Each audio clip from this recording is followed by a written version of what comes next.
What is up mga Caps? At welcome back sa Racing Exotic Dwellers. At ngayon, we're going to set up ang pag-breed dito sa ating mga superworms. Watch out for it. Para ma-breed natin sila, kailangan natin silang paghiwa-hiwalayin. At during that stage, hindi natin sila papakainin. So dapat ganitong size, big size na yung mga superworms kapag papahibernate natin sila. So kakailanganin natin ng mga ganitong containers. Ayan. Dito sila mag-occupate. So isa-isa kasi kapag sama-sama sila na ganito, hindi sila mag-transform into pupa. Based sa ating research, it would take 2 weeks para maging pupa ang isang superworm. So dito natin sila ilalagay. Meron tayong 100 na ganito, and let's see kung gaano karami sa kanila ang makakasurvive. And will turn into beetle para makapagsimula na tayo mag-breed ng mga superworms. So itong container na ito yung napili ko kasi pwede mo siyang i-stack or pagpatong-patungin. Tapos ayan, kung makikita nyo, binutasan na namin siya sa gilid. Para meron pa rin silang ventilation. Kasi nga, during that stage, di sila kakain. Ito kasi transparent so we could see kung nagtatransform na sila. Alright mga Caps, simulan na natin. Kuha lang tayo ng superworm. May kislop-kislop pa siya. Ayan. Oops. Ayan. So, ganito. Lalagay natin siya dyan. Or close it. So, solo-solo dyan. And hopefully, this one will turn into a beetle.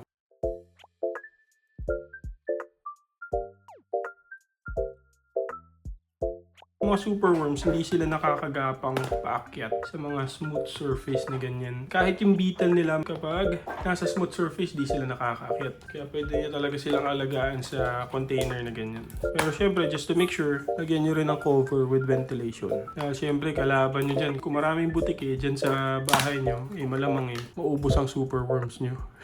Maunahan pa yung mga pets nyo. Kaya make sure, cover din natin sila.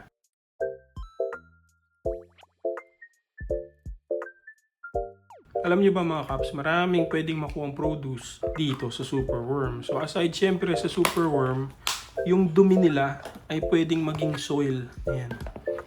Nakita niyo yung parang soil dun sa ilalim. Yun yung dumi nila. At sobrang healthy niyan.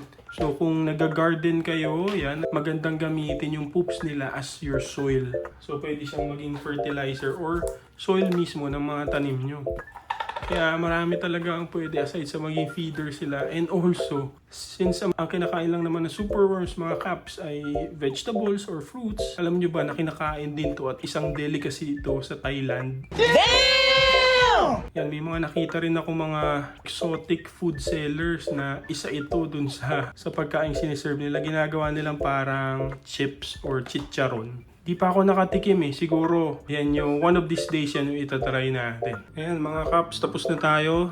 Paglagay na tayo sa containers ng 100 superworms. Tapos ilalagay natin sila sa ganito, sa dark container. Actually, once na maging beetle sila, ito yung magiging enclosure nila for breeding. So dapat ganyan dark. So lalagyan din natin yan ng mga butas dito gamit ang drill. And also this one, ito yung cover niya pero syempre wala yung ventilation. So butasan natin yan dito at lalagyan natin ng screen mesh. Parang yung din sa cover na lang ganyan. Para may ventilation. And dapat naka-store sila sa dark place at warm. Yan, room temperature, ganun. Para mas mabilis silang mag-transform into pupa. So hopefully maraming mag-transform sa kanila into a darkling beetle or Morio beetle. Sobrang exciting to. Gagawa ulit tayo ng video after 2 weeks para i-check natin sila kung nag-transform ba sila dyan. Ang dami pa natin ditong superworms. So, ayun mga Caps, maraming salamat sa pagtutok. Abangan nyo yung next update natin. After 2 weeks, we're gonna do an update kung nag-transform na ba itong mga superworms natin into Morio beetle or darkling beetle. Ayan, so hopefully marami tayong mapag-transform dyan at para mas marami tayong maging breeders nito. So since madami pa to, siguro I will get more cups na ganito, containers, at gagawa pa ulit tayo, magsiseparate pa ulit tayo ng marami. Kasi syempre, the more chances for us to get breeders. Kasi tsaka hindi rin natin alam yung gender Kasi based on my research, dapat mas lamang ang bilang ng babae kaysa sa male. Cool, yan lang muna sa ngayon mga Caps. Maraming salamat sa pagtutok. Once again, this is Racing Exotic Dwellers. Kita-kits tayo on the next update.